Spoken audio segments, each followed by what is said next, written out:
Guys आज मैं आपको बहुत ही खूबसूरत एक झील दिखाने जा रही हूँ जिसका नाम है अल्लाह वाली झील। इसको अल्लाह वाली झील इसलिए कहा जाता है कि कुदरत ने इसको जो तराशा है, इसको जो शेप दी है, अगर आप उसका ड्रोन शॉट लें और आसमान से उस झील को देखें तो आपको ऐसा लगता है कि अल्लाह लिखा हुआ है।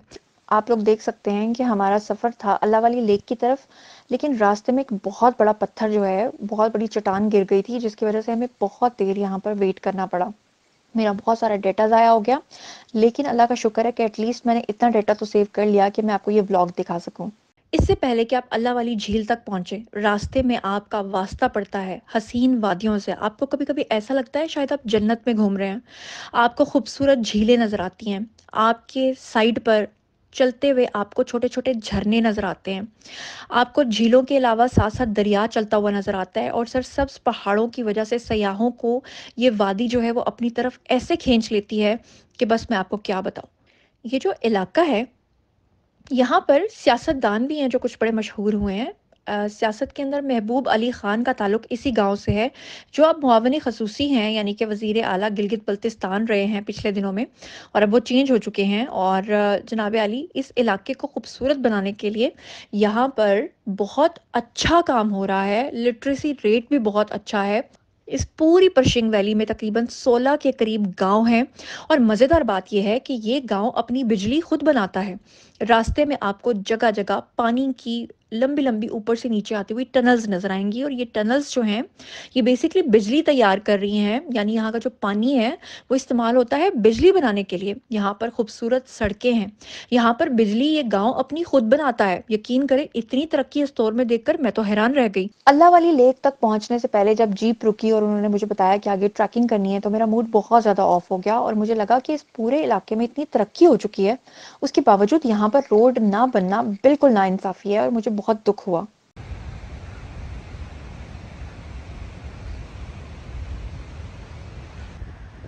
अगर ये लोग यहाँ पे रास्ता बना दें ना, और वो जो पत्थर हैं जिनके ऊपर से चढ़ के हम लोग आए, अगर वो हटा दें तो इजीली जीप ऊपर तक जा सकती है। लेकिन अभी तक यहाँ पे रास्ते नहीं बने। मेरा गवर्नमेंट से जो है ना, हाथ जोड़ के रिक्वेस्ट है कि टूरिज़्म को प्रमोट करें। पाकिस्तान के सबसे खूबसूरत इलाके हैं, लेकिन अनफॉर्चुनेटली लोगों बेचारों को पता ही नहीं कि हमने जाना कहाँ है। तो प्लीज़, टूरिज़्म से आप कितना पैसा कमा सकते हैं।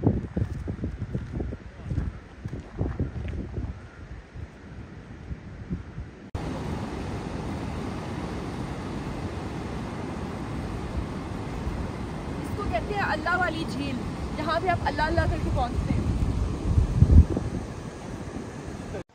अल्लाह वाली लेक के बारे में मैंने सोशल मीडिया पर बहुत सर्च किया, लेकिन मुझे बहुत ही कम कंटेंट मिला और जो लोग अस्तोर आते हैं, वो इस अल्लाह वाली लेक पर आते ही नहीं हैं, उनको पता ही नहीं होता कि ये भी कोई जगह है। जबकि अगर वो यहाँ नहीं आते तो समझ लें कि अपनी ज़िंदगी की सबसे बड़ी गलती वो करते हैं। जितनी पुरसुकून ये वादी है और ख़ास तौर पे आप जितनी भी लेक्स पे जाएँगे, आपको वहाँ पर बहुत बड़ा ग्राउंड नज़र नहीं आएगा, लेकिन यहाँ पर आपको इतना बड़ा मैदान नज़र आएगा कि यहाँ पर आप ड्रोन फुटेजेस भी ले सकते हैं। यहाँ पर लकड़ी का एक छोटा-सा पुल था, जिसके ऊपर बड़ी मुश्किल से गुज़र के मुझे यहाँ से गुज़रना पड़ा। इसका पानी जो है वो बिल्कुल सी ग्रीन था, लेकिन क्योंकि मैं दोपहर के वक़्त आई थी, तो इसलिए यहाँ पर शेड्स जो पड़ रहे हैं, शायद आप इसके असली कलर को ना देख पाएँ। यहाँ पर लकड़ी का एक और ब्रिज भी बन रहा था, जिसको देखकर मुझे बेहद खुशी हुई। लेकिन साथ ही साथ मुझे दुःख हुआ कि यहाँ पे प्रॉपर रोड्स होनी चाहिए और ये बिल्कुल एक पिकनिक पॉइंट होना चाहिए। अस्तोर के अंदर जितने टूरिस्ट पॉइंट्स हैं, अगर यहाँ के लोग प्रॉपर तरीके से इस जगह को मेंटेन करें और लोग यहाँ पर आएँ, तो सियाहत को बहुत ही फ़रोग़ मिल सकता है। तो गाइज़, आप मेरे एक्साइटिंग ब्लॉग्स देख रहे हैं ना। अल्लाह वाली लेक में मैं यहाँ पे खड़ी हूँ, और अगर आपको खूबसूरत ब्लॉग्स देखने हैं मेरे, तो जुनैरा माहा ब्लॉग्स चैनल तो आपने सब्सक्राइब किया हुआ है। साथ में अगर आपको एस्टोनिया की खूबसूरती देखनी है, और एस्टोनिया दुनिया का एक ऐसा कोना है जहाँ पर आप जा सकते हैं, सेटल हो सकते हैं, अपनी फैमिली को भेज सकते हैं, उसकी खूबसूरत ब्लॉग्स देखने के लिए आप मेरी सिस्टर का चैनल जो है वो सब्सक्राइब कर लें, जिसका नाम है माबरा मुअत्तल। आप यकीन करें कि दुनिया की आपको कोई भी टेंशन हो, अगर आप इस इलाके में आ जाते हैं, इसकी खूबसूरती में खो जाते हैं, तो आप भूल जाते हैं। आपको ऐसा लगता है कि मरने के बाद जो जन्नत मिलनी थी, शायद वो यहीं पर है। और इस खूबसूरत झील के और खूबसूरत दरिया के दरमियान में जो स्टोन्स थे, जो पत्थर थे, वहाँ पर मैं जाकर बैठ गई। मुझे सबने मना किया, लेकिन मैंने कहा कि मुझे छोड़ दो। इस पानी की जो शोर और आवाज़ जो निकल रही थी, वो मुझे इतना मसहूर कर रही थी, इतना सुकून दे रही थी कि आपको पता है कि लोग अपनी ज़हनी टेंशन को दूर करने के लिए पानी के आवाज़ जो है वो सुनते हैं। ये भी एक दिमाग की थेरेपी होती है। मैंने बहुत देर यहाँ पर गुज़ारी। पास ही एक ठेला था, वहाँ से मैंने चिप्स खाए, चाय पी गरमा-गरम और उसके बाद ठंडे-ठंडे पानी में पैर डाल के मैं सुकून से बैठ गई। बहुत मज़ा आया। उसके बाद मुझे ख़्याल आया, बहुत ज़्यादा एन्जॉय कर लिया, आप लोगों के लिए वीडियोज़ तो कैप्चर करना मैं भूल गई। फिर मैंने अपने कुछ टिकटॉक्स बनाए, मैंने अपने कुछ वीडियोज़ बनाए और हमेशा के लिए कैमरे की आँख में इनको सेव कर लिया। यहाँ पे बहुत ही खूबसूरत रॉक्स थीं, उन रॉक्स के साथ मैंने वीडियोज़ बनाए और इन रॉक्स के ऊपर कुछ ग्रीन कलर की चीज़ें लगी हुई थीं और दरख्त बड़े खूबसूरत थे। यहाँ पे लंबे-लंबे चीड़ के और लंबे-लंबे दरख्त थे, पाइन्स लगे हुए थे और यहाँ पर स्कूल भी था। स्कूल देखकर मुझे बहुत ही खुशी हुई क्योंकि लिटरेसी रेट जो है वो यहाँ पर बहुत ही अच्छा था। मैं और मेरी टीम ने पूरा दिन यहाँ पर बहुत ज़्यादा एन्जॉय किया। इसलिए मैं आपसे रिक्वेस्ट करती हूँ कि अगर आप लोग अस्तौर आएँ तो अल्लाह वाली लेक पर ज़रूर आएँ और अगर आप ये डर जाएँ कि ओहो! ट्रैकिंग पता नहीं बहुत लंबी है, तो बहुत लंबी ट्रैकिंग नहीं है, सिर्फ़ 3-4 मिनट के फासले पर ही ये अल्लाह वाली लेक आ जाती है। उसके बाद रास्ते में हम लोग बैठे जनाब जी जगह-जगह झरनों पे। ये जो आबशारें आ रही थीं, इतनी खूबसूरत और इनका पानी इतना शफ़ाफ़ था कि मैंने रास्ते में पानी भी पिया और फिर जगह-जगह मैंने डिफ़रेंट झरनों के पास खड़े होकर अपने वीडियोज़ भी बनाए। जहाँ मेरा दिल करता था गाड़ी को मैं रोकती थी और वहाँ पर मैं अपनी वीडियोज़ बनाती थी और ख़ास तौर पे इन जगहों पर जब हम लोग वीडियोज़ बनाते थे तो रास्ते में जगह-जगह पे रोड्स बन रही थी। इसकी मुझे खुशी हुई कि शुक्र है अल्लाह का कि इन एरियाज़ के अंदर भी लोगों की फलाह व बहबूद के लिए काम हो रहा है। तो गाड़ी रोककर फिर हम लोग रास्ते में नज़ारे देखते थे। उसके बाद गाड़ी की जो रूफ़ है वहाँ से बाहर निकल कर मैंने इस वेदर को एन्जॉय किया।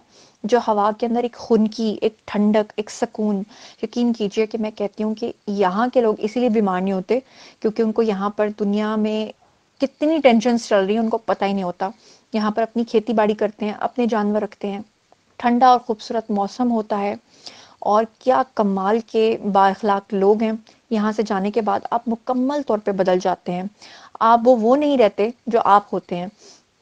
ये जो रास्ते में आपको पानी आता हुआ नज़र आ रहा है, ये बेसिकली यहाँ पर इस गाँव के अंदर खुद बिजली बना रहे हैं और ये जो ऊपर से पानी नीचे को आ रहा है, इसका शोर और इसका प्रेशर इतना ज़्यादा था कि मैं आपको बता नहीं सकती और इसकी जो पानी की फुहार है, जो पड़ रही थी, वो एकदम से ठंडा कर रही थी। लेकिन जो सुकून था, मैं आपको बता नहीं सकती।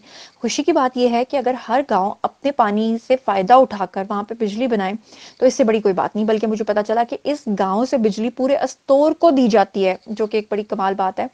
यहाँ खूबसूरत नीला आसमान, ठंडा शफ़ाफ़ पानी और गाँव के अंदर होती हुई तरक्की, यहाँ पे अपने ही रास्ते में खूबसूरत फल-फ्रूट्स देखकर दिल बहुत खुश हुआ और आई थिंक कि आज का व्लॉग आपको बहुत पसंद आया होगा और अब मेरे जाने के दिन भी करीब आ गए हैं। मैं स्टोर से जाने वाली हूँ लेकिन साथ-साथ मैं दुखी हूँ, लेकिन साथ में खुश भी हूँ और पुरुम्मीद भी कि अगले साल फिर इंशाल्लाह मैं इस खूबसूरत जन्नत में आऊँगी और ये जन्नत आपको कैसी लगी, ये सैर आपको कैसी लगी, इसके बारे में मुझे ज़रूर बताइएगा। अपना बहुत ख़्याल रखिएगा, चैनल को सब्सक्राइब कर लीजिएगा। अल्लाह ने के बाद